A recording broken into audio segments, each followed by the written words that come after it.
Hey everybody, this is Giancarlo Alino reporting for Sportskeeda MMA, and I'm happy to be joined by my guest today, who's returning here, getting ready to fight a top prospect in the PFL at their highly anticipated return to Saudi Arabia. He is the former Bellator featherweight champion and former featherweight Grand Prix winner, AJ the Mercenary McKee. How you doing, AJ? Oh, another day in paradise, man. I cannot complain. How about yourself? I'm doing great. And AJ, you're finally returning to the cage again. It's been a longer of a layoff than I guess fans are accustomed to seeing here. So, what's it feel like to get back into training and get ready for a fight again? Well, honestly, I kind of haven't taken any days off, so it's just been consistent training.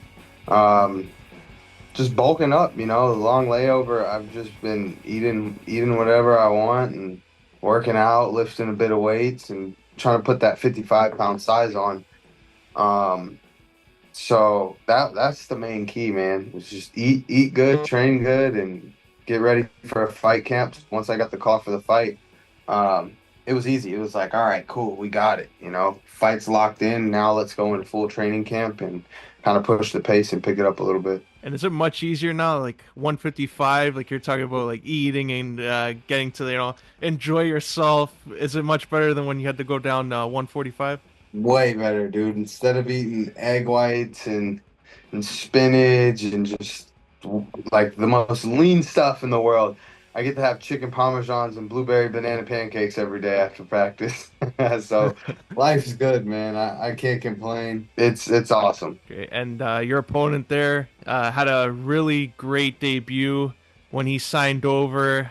Paul Hughes and yourself got into a little bit of a back and forth. So, what are your thoughts on your opponent now for this highly anticipated kickoff to that main card? He's funny, you know what I mean? He's a funny guy. I couldn't really take him serious. I was laughing the whole time. It's all fun and games until that door closes. You know what I mean? It's just him and I locked in there, and there's no more talking to be done at that point. You know what I mean? Then it's time to just go in there and let our hands and feet and everything else do the talking for us. And when did you, I guess, get offered this fight? Because a lot of fans, when they watch like Bellator and PFL, they immediately assume that you're next in line to challenge Usman or Nurmagomedov or Shabley, depending on what happened there. So, when did they offer you this fight? They offered it a little while back. I think it was a little bit prior to Usman and Shabley fighting. So I was able to go down to San Diego, watch them fight, and kind of scout out, what was going on. So it's just been scouting. You know what I mean? Seeing what food's on the table. But other than that, when they offered Paul Hughes, I was like, yeah, cool. I don't really say no to fights. I don't really care who it is. You call me with a name, and I'm gonna go fight. I'm gonna sign the contract and go fight. And what are your thoughts on Paul Hughes? Because he came in with a lot of buzz around his name. Like, did you see any of his fights beforehand, like before he joined PFL and Bellator? No, I kind of pay attention to who's on top, and that's about it. If you're not the man with that gold strap around your waist, I'm not too worried about it. And what did you make of that back and forth you guys had on the broadcast? He was taking some digs at you. You fired back immediately, talking about the amount of finishes you had is more than the fights he's had. So, do you enjoy that banner back and forth when you're getting ready to, get in there and fight? To me, it doesn't really make a difference. Honestly, I've had the fair share of smack talking. It's funny to me. I find it kind of comical. Maybe that's what he likes. He likes to try to get under people's skin, but I'm not one to let people get under my skin or really clap back. But I will spit facts at you when you come at me out of pocket. So I think that's what kind of threw him off was I was kind of roasting him with nothing but facts. So it's probably tearing his little heart apart. Because he did say it, like young lions. I don't know, like AJ, you're 29, so like I'm 29 as well. So I thought it was old there because, like 29 is he considers you, I guess, old. Did that throw you off a little bit that he probably thought No, you were bro. much He's older? he's like, isn't he 27? So it's like, what are you talking about? You're like a couple years younger than me. And then you're talking about you're a lion. All right, cool. Well, lions are lazy. You know what I mean? So I don't really know. I don't know what he was getting to there, but it wasn't adding up, man. And this card is pretty stacked. Like I'm looking at this card as being like arguably the best of the PFL and even Bellator's put on. The three title fights on the same card and that main card that you're going to be on. Like, what does it mean to you to be a part of this big card that they're putting out there on pay per view, the super fights division? I think it's the chance of a lifetime. You know what I mean? Every time I go in there, I go in there with the goal to steal the show. You know, whether it's a knockout, a submission. It's just go in there, make it quick and easy, and go home. You know, go home with that hand raised. So fighting on such a big card with such great names on the card, it brings a lot of views, a lot of eyes. But then again, at the same time, I feel like I'm bringing my own fans as well. You know, I got all my friends and family back home that are going to want to see me perform and my fans, you know what I mean? So when an opportunity arises like this, I think it's awesome to be put on a card like this and just kind of have your skill set glorified in a sense. In that main event there, Francis Ngannou PFL debut. He's battling into the cage against Renan Ferreira. That's the battle of the giants there. Have you met Francis Yes. while like being at events? Yeah, he's That, super nice, dude. I like Francis a lot, you know, just for what he stands for, not only in the cage, but out of the cage as well. He's a great dude. that's great. Just to be on that same card with and Cyborg also there. So, is there a fight other than yours that you're looking forward to watching most? That after you get done there, are you going to be in the stands?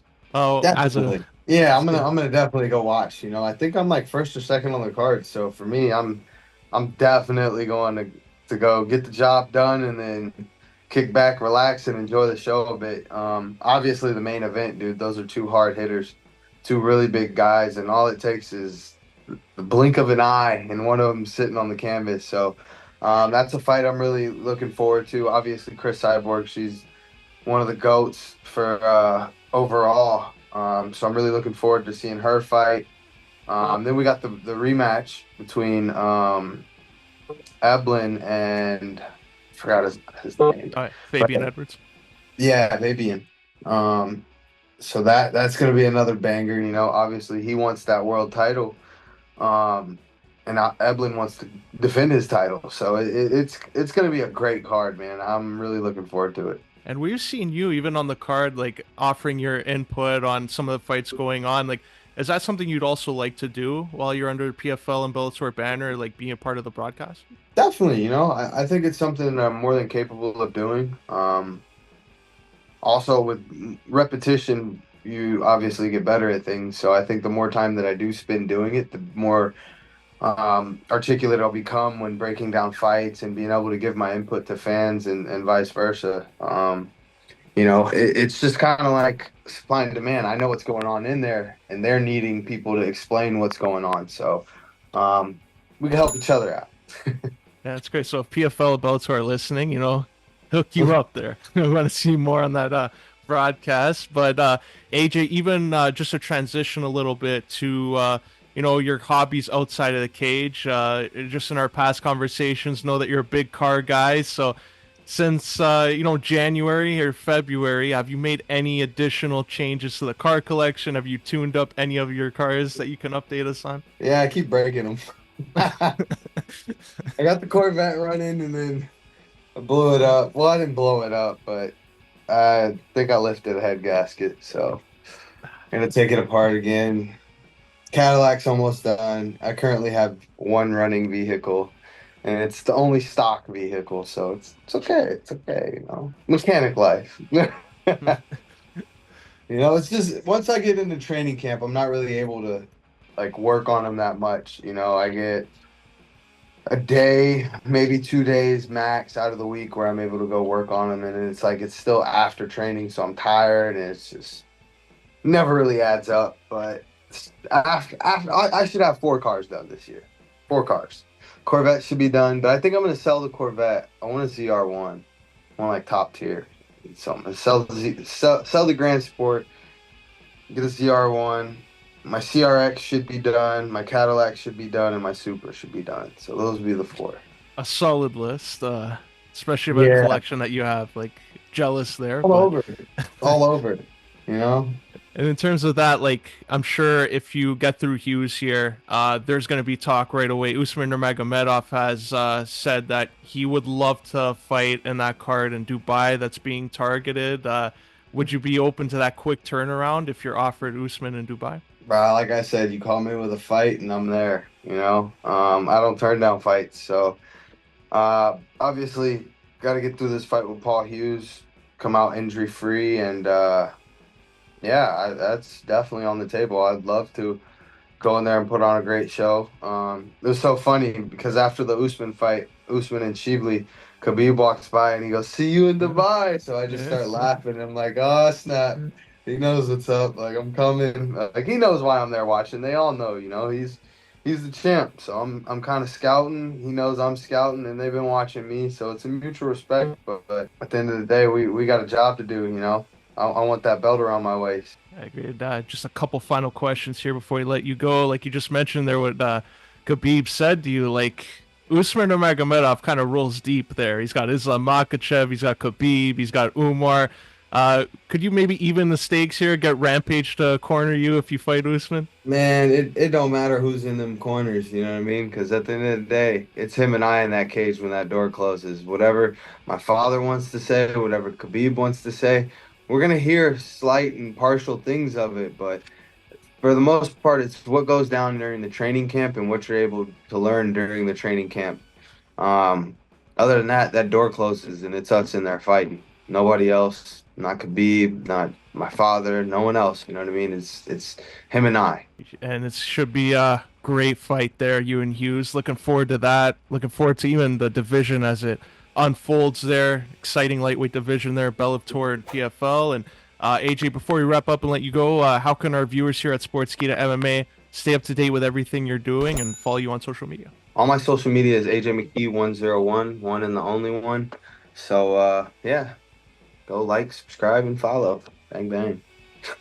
Highly recommend that follow. And AJ, appreciate you sharing your time and coming on here. And I wish you all the best of luck against Paul Hughes in PFL at Saudi Arabia. Thanks. Likewise. See you soon.